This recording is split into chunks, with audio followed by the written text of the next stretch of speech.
Continuing on my journey to discover the rich past of North Staffordshire and Stoke-on-Trent, I've come to the Gladstone Pottery Museum in Longton. I want to learn more about the pot banks themselves, the people, the processes and the passion that drove this world-renowned industry. The Stoke-on-Trent area was known for virtually full employment, and the Potteries had a rich language all of their own.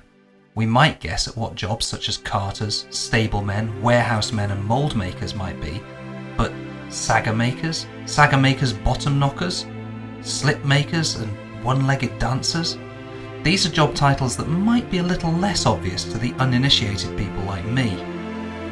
But the museum tells me all I need to know in the evocative surroundings of an old pot bank, complete with a team of dedicated staff and volunteers who keep the site running and are only too happy to share their experience and specialist knowledge with guests.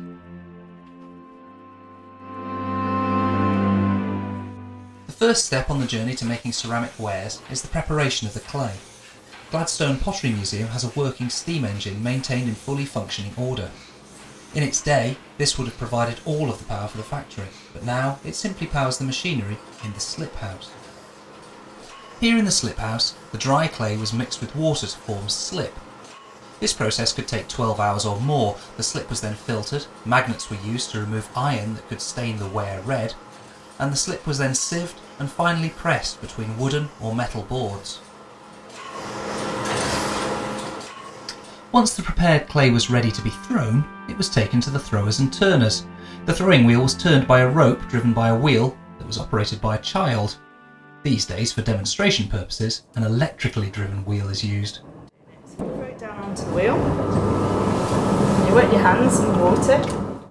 The ware was fired in saggers, a word that possibly comes from the term safeguards.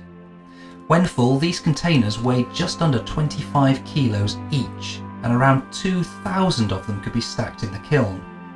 The stackers would have to carry the full saggers on their heads, climbing up wooden ladders and placing them in the correct location in the kiln. Plates and other ware that was prone to cracking and breakage would be stacked in the centre where it was least hot.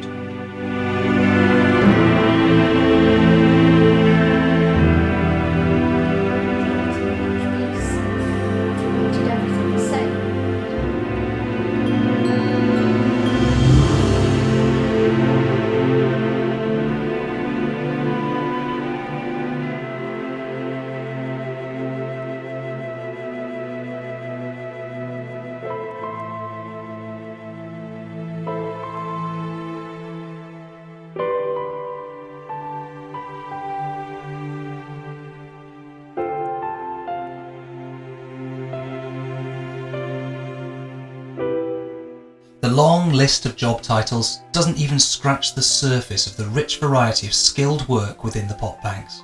People, whole families poured their hearts and souls into this industry. At Gladstone Pottery Museum, I was privileged to meet a few of those people and to witness just a small sample of those incredible skills.